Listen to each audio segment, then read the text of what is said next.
I have to be honest, I never have watched a blind cricket match. Well, we didn't hear about blind cricket before you even asked us. That's a very big thing that you have asked me right now. If I'm not able to see and I have to play cricket, Okay, let me just close my eyes. I don't think I'm comfortable enough talking to you also. Closing my eyes right now and walking and doing my daily chores is itself a huge problem. And playing cricket. So I think the way blind cricket is played is with a ball with something that makes noise inside it. I'm really bad at playing visual cricket, so I can imagine how hard it must be for them to play the blind version of it.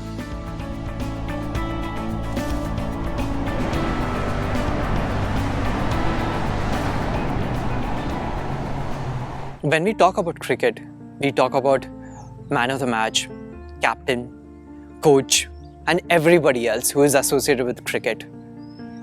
Now think like a person loses their eye, but they are still able to play cricket. Today we are talking about visually impaired cricket and how they play it.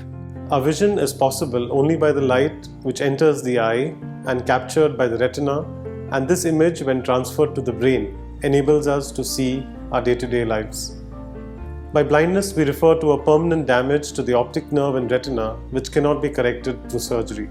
Blind cricket is a version which is adapted for these partially sighted and blind persons, enabling them to play the sport. This is only possible with the help of audible clues and verbal clues for them to be able to participate in this sport. Yoga for blind cricketers lays stress on pranayama and meditation, both concerned with the mind, the ability to deal with stress. And we believe that through yoga, they will be able to manage all stress situations while playing cricket. The thing is that visual impaired cricket, we have separate ball to made for visual impaired persons.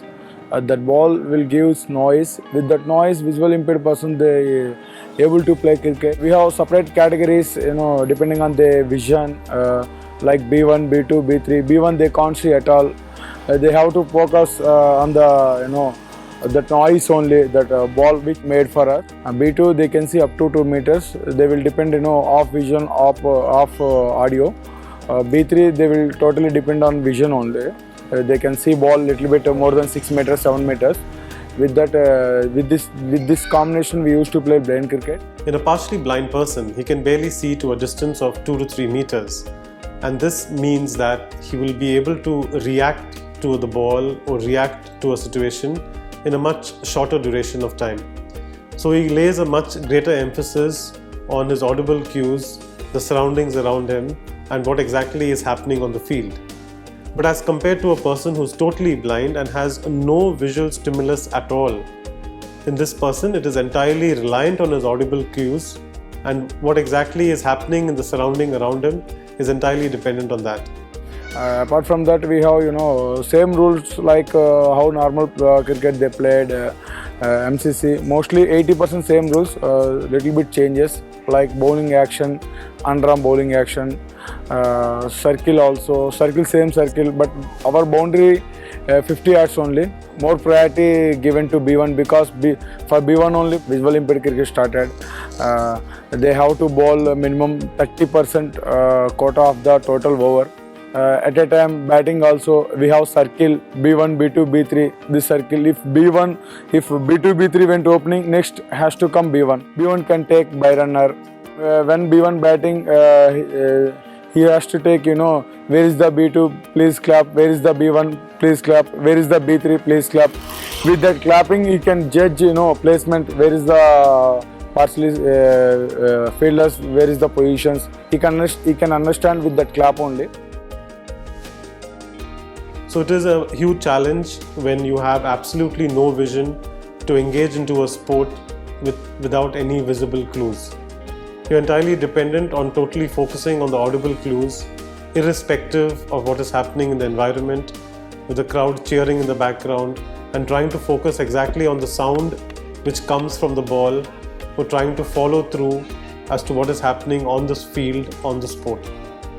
This challenge is only possible by maintaining an extremely high degree of focus and awareness of what is there in the environment around us. मेरा नाम अंग्रेज शर्मा है, मैं जम्मू कश्मीर से आया हूँ।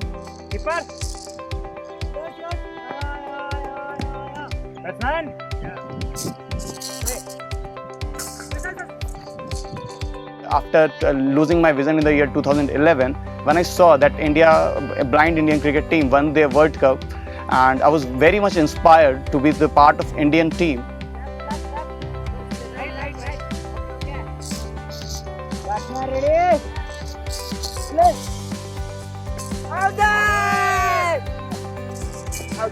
I'm representing India since 2011, still last 5th ODI World Cup.